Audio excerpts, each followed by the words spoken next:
This is lesson 7.5 part 2. In this video you will learn how to solve logarithmic equations.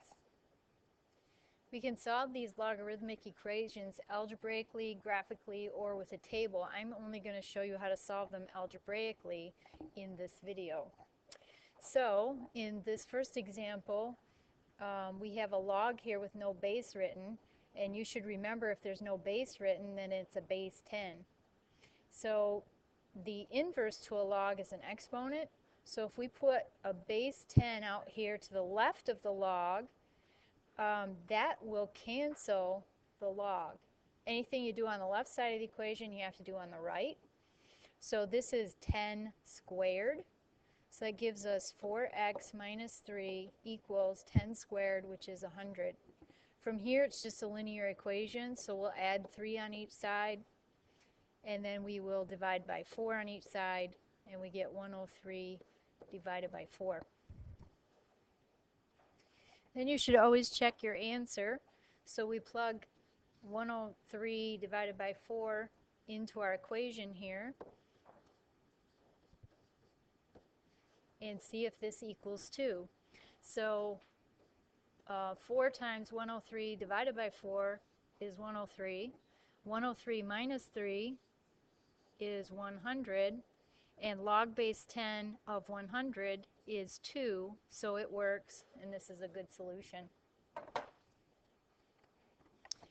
In example A here, this is a little bit more complicated because we have 2 logs, so we're going to have to condense this down to a single logarithm using our logarithm properties.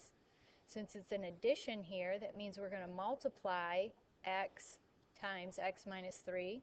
So that gives us x squared minus 3x, distributing the x. Again, we put in a base 10 to cancel the log. So we get x squared minus 3x equals 10 to the first, which is just 10. Then we can subtract 10 on each side. And as you can see, this is a quadratic, so we can factor this to solve it. So we're going way back to chapter 4 again.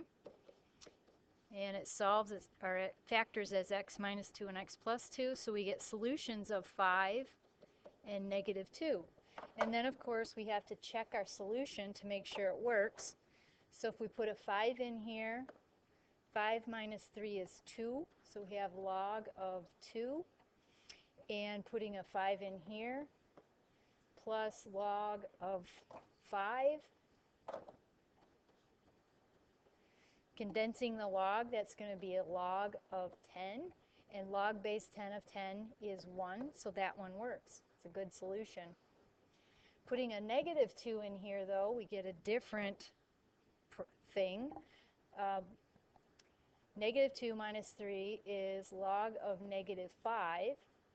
And then log of negative 2. If you check in your calculator, you cannot do a log with a negative number. So this, it does not have any solution, or no, it cannot be calculated.